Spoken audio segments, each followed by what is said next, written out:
All right, boys and girls, as we continue learning about how things change from a long time ago to today, in our nonfiction book study, the story I'd like to read to you today is about clothing.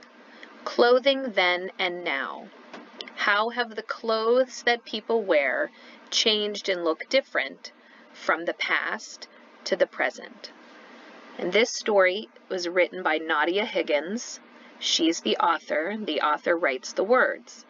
There is no illustrator for this story because it is a nonfiction story. It has photographs from a camera. Chapter 1, The Role of Clothes. Clothes are a basic human need. They keep us warm. Long ago, people made clothes from plants and animals. They wove grasses into cloth. Some stayed warm in coats made of fur and animal skins. Today, we still need clothes that protect us. Against what?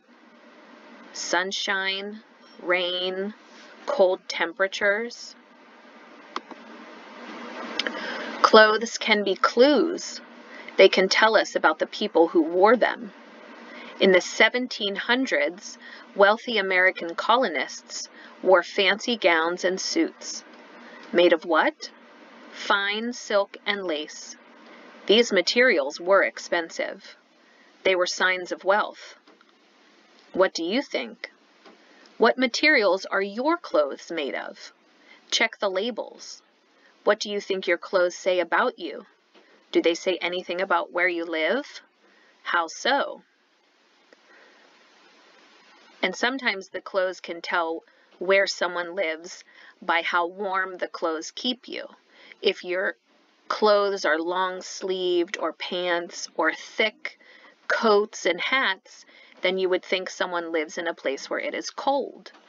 If someone is wearing tank tops and shorts and flip-flops, then you know they live somewhere where it is warm. People use clothing to show their style. In the 1850s, huge skirts were the fashion. Women had a trick for making their skirts poof. They wore crinolines. These were worn under skirts. They held the skirts out wide. Chapter 2, Be Practical. In 1873, blue jeans were invented. For what? Wearing to work. These denim pants were made to be tough. Rivets were added to make them stronger. Do you have jeans, boys and girls? And do your jeans have rivets? Jeans were just for men, but not anymore. Now anyone can wear them. And today, we might even rip our jeans for fashion. By the 1920s, new inventions changed clothing.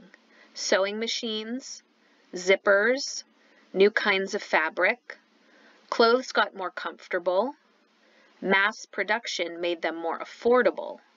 Mass production means many, many, many pieces of that clothing are made all at one time in a factory. A person did not have to be wealthy to look stylish. Take a look. In the 1920s, young women created a daring new look.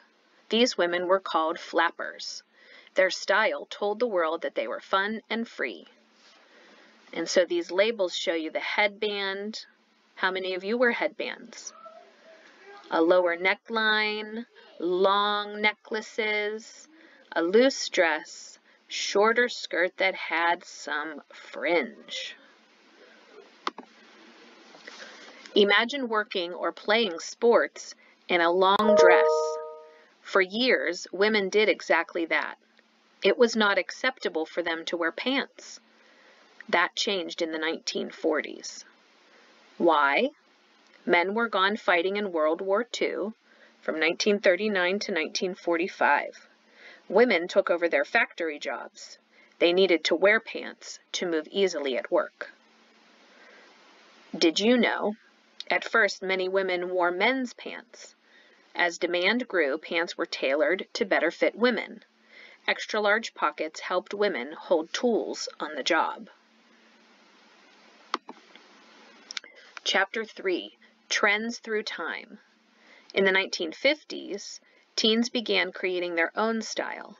Poodle skirts were all the rage. They were worn with cardigan sweaters, bobby socks, saddle shoes. In the 1960s and 1970s, hippies rejected the trends being set by the rest of the country. This was reflected in their clothing. They wore swirling colors and flowing fabrics. In the 1980s, music videos took off. Video stars spread trends faster than ever.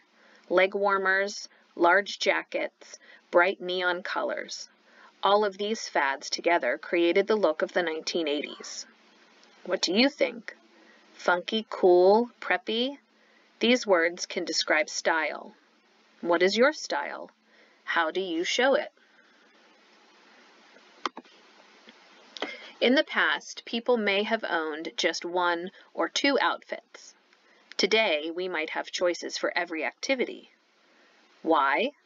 Factories make clothes quickly and at low cost. We are free to invent our own style. What will you wear next? Take a look.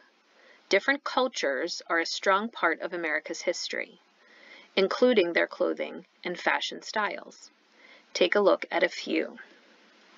So this right here is called a hijab. This is a sari, and this shirt has some embroidery. The origin of the hijab is various countries with Muslim populations such as Turkey, Egypt, and Iran. The sari began in India, and the embroidery on the shirts began in Mexico. And now an activity if you'd like to try. It says make a fashion collage. Make your own fashion rules by creating a fashion collage. If you have any magazines lying around with pictures of different types of clothing, scissors, glue, paper, markers, you could create your own collage. I hope you liked looking and learning about all the different types of clothes from the past to the present.